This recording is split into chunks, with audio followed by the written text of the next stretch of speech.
I'm Ted Simons. Arizona's 9th Congressional District covers most of the western part of the state, including Kingman, Lake Havasu City, and other areas of Mojave County, along with parts of La Paz, Maricopa, and Yuma counties. The district is currently represented by Republican Paul Gosar. We invited Congressman Gosar to a scheduled debate, but the congressman did not respond. His opponent, Democrat Kwesi Smith, did. And so, earlier today, we spoke with Kwesi Smith.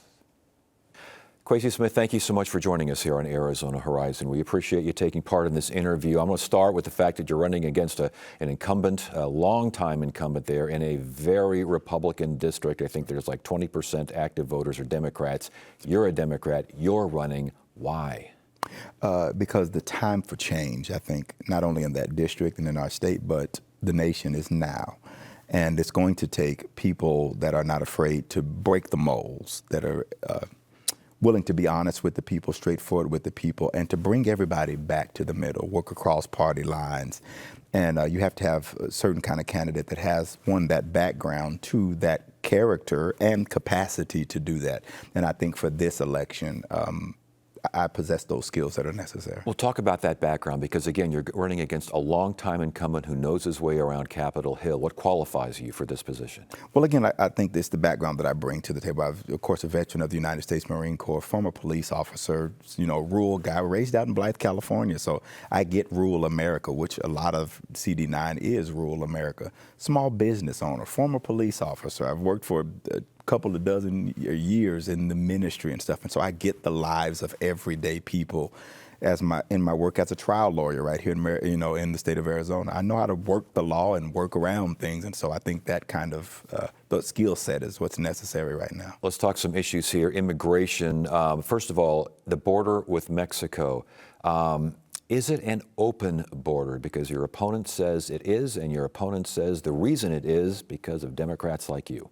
Yeah, well, my opponent is wrong. The border is not an open border. The border can be more secure and should be more secure and would be more secure if the current Republican nominee for president wouldn't have blocked the bipartisan bill that was put before Congress. And so my opponent was a part of that resistance. In fact, he voted against, in 19 different times, he's voted against measures that would have helped improve things down at the border. So it's folks like my opponent who are a part of this problem that has been going on for a number of years. This is not a Biden problem. This is a congressional problem for years. But the idea of immigrants inflicting social costs, economic losses, unemployment, crime on American citizens, again, that's what your opponent says is happening out there.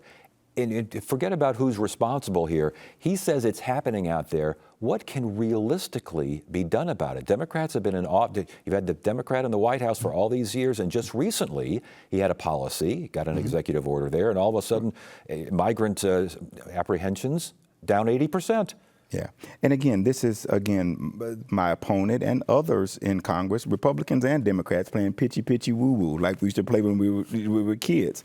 The issue at the border is not a presidential issue. It is a congressional issue. It is Congress's job to pass legislation to secure that border. And both parties for decades have failed at this duty and laid the responsibility at the foot of the president. It's not meant to be secured by executive order. It's meant to be secured by legislation. And my opponent is a part of that problem, has been for 14 years. The economy, Biden economic agenda, specifically public investments, all sorts of things that all sorts of folks are saying is the reason that inflation skyrocketed and is still stubbornly high. Your thoughts? I think that some of those thoughts about that are misguided. We were, when President Biden took office, we were recovering from a pandemic to the likes we haven't seen since the days of the Spanish flu.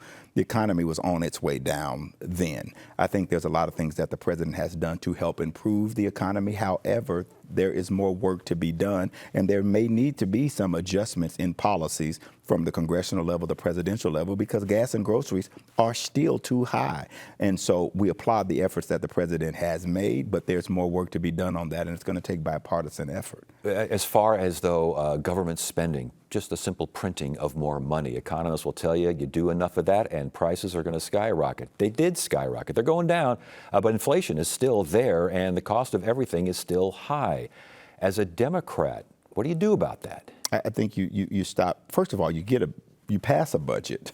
Congress has failed to do this, and these continuing resolutions has cost taxpayers tons of money. So Congress needs to do its job and pass a budget, and that budget needs to be balanced so that we can deal with the national deficit. All of those things will take pressure off of the economy, and then deal with things like the cost of housing, making life more affordable for the everyday consumer. And these are things, again, that have to be done on the congressional level. The Trump 2017 tax cut, there's lots of talk among Republicans, get Trump in the White House, get control of Congress, extend that tax cut. Would you vote to extend that tax cut?